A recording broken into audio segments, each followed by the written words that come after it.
शेतकरी राजा जगला पाहिजे, शेतकरी राजा वाचला पाहिजे, ह्या नुसता पोकळ घोषणा आहेत. त्या शेतकरी राजाने काय पाहिजे, काय दोघा हे शेतकरी कळलं पाहिजे. तरी शेतकऱ्या आपल्या शेतात जाण्यासाठी रस्ता आणि पाणी पाहिजे, हे शासन करून द्यावं. आणि रस्ता पाणी चांगलं झाल्यावर शेतकरी आपल्या शेतात आपण चांगले पीक पिकवेल आणि शासनाचं आणि देशाचं नाव उज्ज्वल करेल. मी ज्ञानदेव पाटील, शरद जोशी शेतकरी संघटना जिल्हा अध्यक्ष. तर मला वाटतंय ही संघटना मागच्या 2 महिन्यापूर्वी असं या ठिकाणी आंदोलनाला बसली होती. आम्ही सुद्धा बरेच असे आंदोलन करतोय, तर शासन दरबारी हा कुठलाही विचार होत नाही आहे. आंदोलन करायचं, आम्ही 10-12 दिवस थांबवायचं, उठवायचं, नाही उठलं त्याला उचलून न्यायचं, ही शासनाची पद्धत चालू आहे. आणि कुठल्याही प्रकारचं आंदोलन केलं तर त्याचा कुठलाही विचार शासन दरबारी होत नाही आहे. तसंच हे आंदोलन ज्या वेळेला मागच्या वेळेला एक 10-12 दिवसांनी उठून त्यावेळेला मी स्वतः हजर झालो होतो.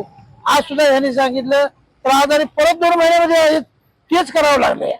म्हणजे शेतकऱ्यांनी काय उठून सुटून नुसतं आंदोलन करायचं, त्यांच्या दारात येऊन बसायचं आणि ह्यांनी फक्त थांबायचं, 10-12 दिवसांची वाट बघायची, 10-12 कठून जाते म्हणायचं. असंच काम चाललंय का?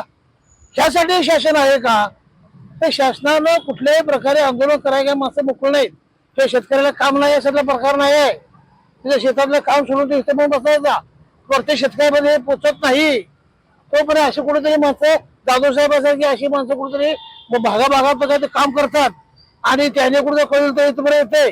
ते फार्मर आयडी कसं हे करून शेतकऱ्याला माहिती नाही आहे. तेवढा शेतकरी अज्ञानपणामध्ये आहे आणि ह्याचा हे शासन सगळा उपयोग करते.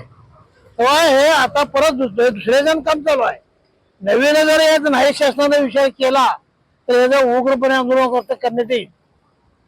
पियुष पाटील, ननुंद्रे, तालुका पन्हाळा.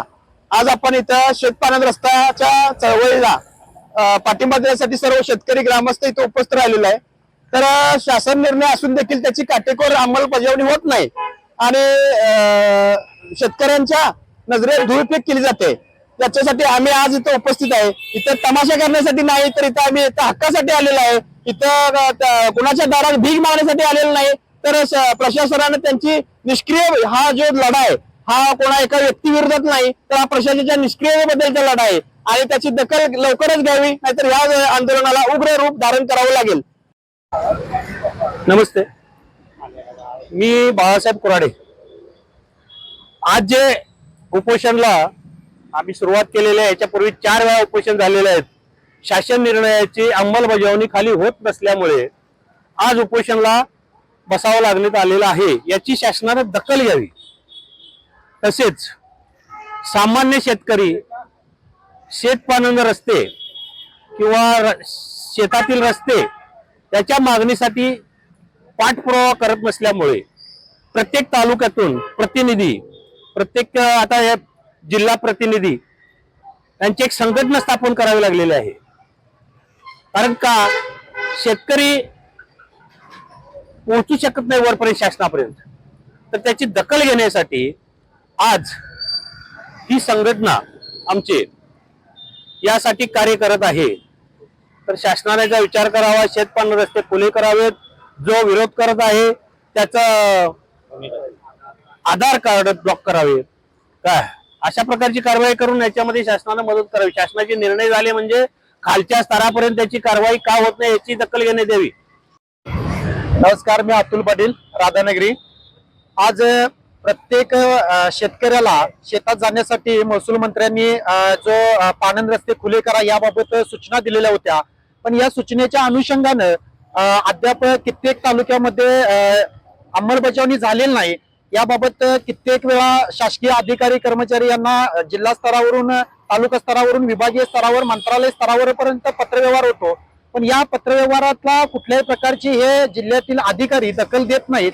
महसूल अधिकारी यांना मी या सोशल मीडियाच्या माध्यमातून किंवा या प्रेस नोटच्या माध्यमातून सूचित करतो की फक्त आपण शासन निर्णय काढण्याचंच फक्त काम करणार का, हा महत्वाचा प्रश्न आहे.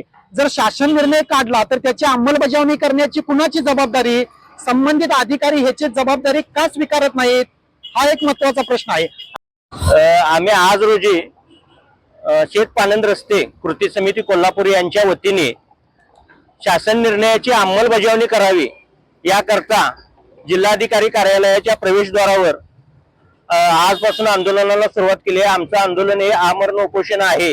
जोपर्यंत आमच्या मागण्या मान्य होणार नाहीत तोपर्यंत आमचे आंदोलन चालू